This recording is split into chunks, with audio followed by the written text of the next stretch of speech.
જો ભાજપમાં તો હું આજે નહીં કાલે નહીં જીવું ત્યાં સુધી ભારતીય જનતા પાર્ટીમાં જોડાવાનો નથી, કેમ કે મારા કોઈ ખોટા કામ નથી કે મારે ભારતીય જનતા પાર્ટી જે દેશના બની બધા નેતાઓ છે શિક્ષણની અને આરોગ્યની વાત કરતા હોય છે, ત્યારે એ જ નેતાઓના દીકરાઓ આજે વિદેશમાં ભણે છે. કયા નેતાના દીકરા ઇન્ડિયામાં ભણે છે, કઈ ગુજરાતી શાળામાં એ નેતાઓના દીકરા ભણે છે, આપ મને બતાવો. જનતા પાર્ટી પાસે એવો કોઈ ચેક નથી, એવું કોઈ બેંક બેલેન્સ નથી જે કલ્પેશ બારોટે ખરીદી શકે. આપ સૌને નમસ્કાર, હું ચિરાગ પરમાર ફરી એકવાર આપની સાથે વાત વિશેષ ચેનલના આ સોશિયલ મીડિયા પ્લેટફોર્મ પર આપનું સ્વાગત છે. અને ખાસ વાત વિશેષ ચેનલ વિશેષ વ્યક્તિઓ સાથે જાણી વાતો અને ચર્ચાઓ કરીએ છીએ, પણ આજે સુરતમાં ખાસ એક એવા નેતા સાથે વાત કરવી છે કે જેમની રાજકીય કારકિર્દીને ટોચથી લઈને અત્યાર સુધીમાં કેવું અપડાઉન એટલે કે ચડાવ ઉતાર છે તેની વાત કરીએ. કલ્પેશભાઈ બારોટ આપણી સાથે જોડાયા છે. કલ્પેશભાઈ નમસ્કાર, કેમ છે? બસ મજા. કલ્પેશભાઈ, ખાસ તો ઘણા સમયથી અમે વિચારતા રહેતા કે કલ્પેશભાઈ સાથે એક ઇન્ટરવ્યૂ કરીએ અને આ એક રાજકીય ક્ષેત્રોની વાતોને આપણે આજે પ્લેટફોર્મ પર રજૂ કરવું છે. તો શરૂઆતથી વાત કરવી છે કે સુરતમાં તમારું જે રાજકીય બેકગ્રાઉન્ડ છે એ કેવી રીતે?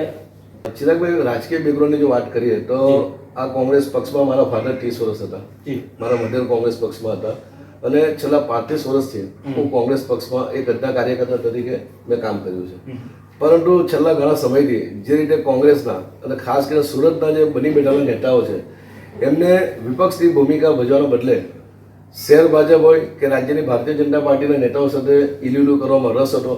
એને કારણે મને વ્યક્તિગત એવું લાગ્યું કે ભાઈ આપણે વિપક્ષની ભૂમિકા ભજવવામાં સતત નિષ્ફળ નીવડે છે. ત્યારે છેલ્લા ઘણા સમયથી ટૂંક સમયમાં ખૂબ મોટું નામ કરનાર આમ આદમી પાર્ટી જેને ઈમાનદાર લોકો જે કેજરીવાલ પહેલી પસંદ છે, એટલે મને પોતાને લાગ્યું કે ભાઈ છેલ્લા 35 વર્ષથી હું મારા જાહેર ભારતીય જનતા પાર્ટી સામે લડતો હોય અને એ જ પાર્ટીના મારા બની બેઠેલા નેતાઓ ભાજપ સાથે જો ઇલ્યુલું કરતા હોય તો એ પાર્ટીમાં રહેવું મારી માટે ખૂબ જ મુશ્કેલ હતું. એટલે છેલ્લા 2-2.5 મહિના ખૂબ મનોમંથન કર્યું કે પાર્ટી માટે મેં આખી મારી જવાની કે 35 વર્ષ જેવું આ પાર્ટી માટે મેં યોગદાન આપ્યું છે.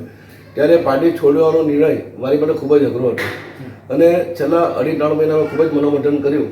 ત્યારબાદ મેં નક્કી કર્યું કે મારે આ પાર્ટીમાં રહીને કોઈ કામ કરવું નથી અને એટલા માટે જ મેં ખાસ કરીને મેં આમ આદમી પાર્ટી પસંદ કરી છે. જી, આમ તો હું તમારા ઇન્ટરવ્યુ જોતો હોઉં છું કે તમે આવનારા ગયા સમયોમાં એવું કીધેલું કે મારા બ્લડમાં કે ડીએનએમાં કોંગ્રેસ છે. તો એટલો નજીકથી કોંગ્રેસને પ્રેમ કરનારો માણસ કલ્પેશભાઈ અચાનક આમ આદમીમાં જોડાઈ જવાનું કોઈ એવું વ્યક્તિત્વ કે કોંગ્રેસ છોડવું પડ્યું? વ્યક્તિત્વમાં એવું છે કે પહેલી વસ્તુ કોઈ રાજકારણી માણસ નથી. હું વર્ષોની સામાયિક સેવા સાથે સંકળાયેલો વ્યક્તિ છું કે આજે શું બોલું, કાલે શું બોલું, પરમે શું બોલું. હું આજે ગઈકાલે જે મેં વાત કરી હતી આજે પણ કહું છું કે મારા લોહીમાં મારા ડીએનએમાં કોંગ્રેસ છે. એ કદી નીકળવાની નથી. પરંતુ કોંગ્રેસ પક્ષે જે વિપક્ષની ભૂમિકા ભજવવી જોઈએ એ ભજવવા સુરત શહેર કોંગ્રેસ સદંતર નિષ્ફળ નીવડ્યું. ત્યારે પ્રજા અને જનતાના હક અધિકારની લડાઈ આમ આદમી પાર્ટી જે રીતે રસ્તામાં ઉતરીને લડતી હતી અને જ્યારથી મને સમજ આવી ત્યારથી ભારતીય જનતા પાર્ટીની ભ્રષ્ટ નીતિ સામે લડતો આવ્યો, ત્યારે મને લાગ્યું કે મારી જે લડાઈ છે એ લડાઈ આમ આદમી પાર્ટી જનતાના હિત માટે લડી હોય. ત્યારે મેં ખૂબ જ મનોમંથન કરીને આમ આદમી પાર્ટી જોઈન કરી છે. આમ આદમી પાર્ટીનો એવો કયો મુદ્દો તમને વધારે નજીકથી લાગ્યો કે એનાથી તમને પરિવર્તન દેશ માટે લાગશે? જો જ્યારે આમ આદમી પાર્ટીની રચના થઈ ત્યારે લોકો એમ લાગતા કે ભાઈ આ પાર્ટી શું છે, આમ આદમી પાર્ટી શું કરી લેવાની છે. પરંતુ અરવિંદ કેજરીવાલની જે શિક્ષણ અને આરોગ્યની નીતિ હતી, સમગ્ર દેશમાં સૌથી એજ્યુકેટેડ જો કોઈ પ્રદેશ ગણાતો હોય તો દિલ્હી પ્રદેશ છે. ત્યાંની જનતાએ કેજરીવાલજી પર ભરોસો કરીને 10 વર્ષ એમને મુખ્યમંત્રી બનાવ્યા. દિલ્હીમાં એટલા કામ શીલા દીક્ષિતે કરેલા હતા કે લોકો એમ કહેતા કે ભાઈ આ જીવન શીલા દીક્ષિત આ દિલ્હી પ્રદેશથી મુખ્યમંત્રી રહેશે. પરંતુ ત્યાંની એજ્યુકેટેડ શિક્ષિત જનતાએ કેજરીવાલજી પર ભરોસો કરીને 10 વર્ષ માટે એમને મુખ્યમંત્રી બનાવ્યા. ત્યારે એ દિલ્હી મોડલ આમ આદમી પાર્ટી એ રીતે સમગ્ર દેશમાં કામ કરવા જઈ રહ્યું. ત્યારે હમણાં જ પંજાબમાં પણ આમ આદમી પાર્ટીની સરકાર આવી છે. એટલે દિલ્હીનું જે શિક્ષણ આરોગ્યલક્ષી જે મોડલ છે એ લોકો સ્વીકારે છે. અને આજે જે દેશના બની બધા નેતાઓ છે શિક્ષણની આરોગ્યની વાત કરતા હોય છે, ત્યારે એ જ નેતાઓના દીકરાઓ આજે વિદેશમાં ભણે છે. કયા નેતાના દીકરા ઇન્ડિયામાં ભણે છે, કઈ ગુજરાતી શાળામાં એ નેતાઓના દીકરા ભણે છે, આપ મને બતાવો. ત્યારે આમ આદમી પાર્ટીના કોઈ પણ નેતા કે કોઈ પણ કાર્યકર્તા એવા નથી કે જેના છોકરા વિદેશમાં ભણતા હોય. ત્યારે એ નીતિને અનુસરીને હું આમ આદમી પાર્ટી મેં જોઈન કરી છે. પણ તમને સામાન્ય રીતે એવા ફોન આવતા હોય મિત્રોમાંથી કે કલ્પેશભાઈ આ તમે ભાજપની સત્તા છે, સરકાર ભાજપની છે, બહોળું સમર્થન છે, છતાં તમે આમ આદમી જોઈન કર્યું, તો મનોમનમાં એવું ક્યારેય દુઃખ લાગે કે ખરેખર ભાજપમાં જવાની જરૂર હતી? જો ભાજપમાં તો હું આજે નહીં કાલે નહીં જીવું ત્યાં સુધી ભારતીય જનતા પાર્ટીમાં જોડાવાનો નથી, કેમ કે મારા કોઈ ખોટા કામ નથી કે મારે ભારતીય જનતા પાર્ટીની જરૂર પડે. એને ઈડી સીબીઆઈ જે ઉપયોગ કરવો એ કરી શકે છે. મારી જે વિચારધારા છે પ્રજાના હક અધિકારની લડાઈ લડવાનું, અને એ લડાઈ લડવાનું કામ આમ આદમી પાર્ટી કર્યું ત્યારે હું આમ આદમી પાર્ટીમાં જોડાયો છું. અને ભારતીય જનતા પાર્ટી પાસે એવો કોઈ ચેક નથી, એવું કોઈ બેંક બેલેન્સ નથી જે કલ્પેશ બારોટે ખરીદી શકે. આવનારા સમયમાં કલ્પેશ બારોટ કેવા મુદ્દાઓ સાથે આમ આદમીમાં સક્રિય કાર્યકર્તા તરીકે અને સક્રિય નેતા તરીકે લડશે? ચિરાગભાઈ જહાજ જીવનમાં જોડાયો એને 35 વર્ષ થયા. એટલે જ્યારથી જહાજ જીવનમાં જોડાયો ત્યારથી જ મારા કોઈ પણ જાતના અંદર સ્વાર્થ વગર જહાજ જનતાની સેવા કરી છે, અને એ જ સેવા આવરી પણ આમ આદમી પાર્ટીમાં રહીને પણ ચાલુ રાખીશ. એવું બને કે પાર્ટીએ કોઈ પણ વ્યક્તિને લાલચ આપે અને બીજી પાર્ટીમાંથી આ પાર્ટીમાં આવવાનું, તો એવું કંઈ તમને મનથી કોઈ વ્યક્તિ એવું કીધેલું ખરું?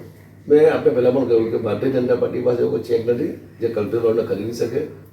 મારા લોહીમાં, મારા સ્વભાવમાં પ્રજાના હિતની લડાઈ લડવું એ મારું કામ છે. ભૂતકાળમાં પણ આ સુરત શહેરના રિક્ષાના પ્રશ્ન હોય, અને હમણાં થોડા સમય પહેલાં જ સમગ્ર ગુજરાતમાં ટીઆરબીનું આંદોલન ચાલુ હતું. એ ટીઆરબીનું આંદોલન પણ મેં સુરત ખાતે ચાલુ કરીને સમગ્ર ગુજરાતમાં એ આંદોલન ફેલાયેલું, અને જેના ફળરૂપે હમણાં હાલમાં જ સરકારે ટીઆરબીની જે અમારી માંગ હતી પગાર વધારાની એ 300 રૂપિયાનો 450 રૂપિયા કર્યો છે. અને મારે એવું કોઈ કામ નથી કે મારે ભાજપની ડરવું પડે. એવી ઓફર પણ આવતી હોય ને ભાજપ કરવાના કરે, અમારે જનતાની સેવા કરવી છે. એટલે અને અમારા દિલ્હીના પૂર્વ મુખ્યમંત્રીને આજે જ દિલ્હીની કોર્ટે નિર્દોષ છોડ્યા છે. એટલે અમે આમ આદમી પાર્ટીનો કોઈ કલ્પેશ બારોટની વાત નથી કરતો. આમ આદમી પાર્ટીનો સામાન્યમાં સામાન્ય કાર્યકર્તા પણ ભારતીય જનતા પાર્ટી કે એમના કાયદાથી કે એમની પોલિસી કે જેલથી ગભરાતો નથી. અને હું આપણી ચેનલ માધ્યમથી અમારા તમામ આમ આદમી પાર્ટીના કાર્યકર્તાને વિનંતી કરીશ કે આપણે ભારતીય જનતા પાર્ટી સામે લડવાનું છે, ડરવાનું નથી. ભવિષ્યમાં તમે વાત કરી કે આ મુદ્દા સાથે લડશું, તો તમારા માટે આમ આદમીમાં કોઈ એવું સ્થાન નક્કી ખરું કે ભવિષ્યમાં? હું કોંગ્રેસમાં પણ કાર્યકર્તા હતો અને આમ આદમી પાર્ટીનો પણ કાર્યકર્તા છું. પાર્ટી જે જવાબદારી આપશે એ તન મન ધનથી નિભાવવાની મારી પૂરેપૂરી ખાતરી છે. અને પાર્ટીની તો વાત આપણે કરી, પણ તમારી જે પોતાના સ્વખર્ચેની જે સેવા છે એને પણ આજે સુરતના ઘણા લોકો જોવે છે નજીકથી. તો ઘણીવાર એવું બને કે પાર્ટી એક બાજુ છે, તમે પોતાની સેવા છે, તો એવી કઈ સમાજ સેવાનું મન થયું અને હવે ભવિષ્યમાં શું તમારો અભિપ્રાય છે? જો ભૂતકાળમાં પણ ઘણા સમૂહ લગ્ન મેં કરાવ્યા છે, અને છેલ્લા લગભગ 20 વર્ષથી હું અમારા સમાજમાં પણ કોઈ સમૂહ લગ્ન હોય છે તેમાં કન્યાદાનનો આજીવન દાતા છું. અને અમારા સમાજ સિવાય પણ કોઈ પણ સમાજની દીકરીઓનું લગ્ન હોય છે ત્યારે યથાયોગ્ય માટે જે બી શક્ય હોય તેઓ દીકરીઓના લગ્નમાં મદદ કરું છું. અને બીજું કે કલ્પેશ બારોટ ભવિષ્યમાં આવનારા સમયમાં જે હવેની જનતા છે, જે લોકો કહે છે કે ગરીબી હટી ગઈ, તો શું લાગે છે તમને? આ ભારતીય જનતા પાર્ટીની વાત છે ગરીબી હટાવવાની. ગરીબી હટાવવાની વાત કરતા કરતા કોઈ ગરીબો હટાવીને ભારતીય જનતા પાર્ટીના તમામ નેતાઓ જે કરોડો અબજોપતિ થઈ ગયા છે.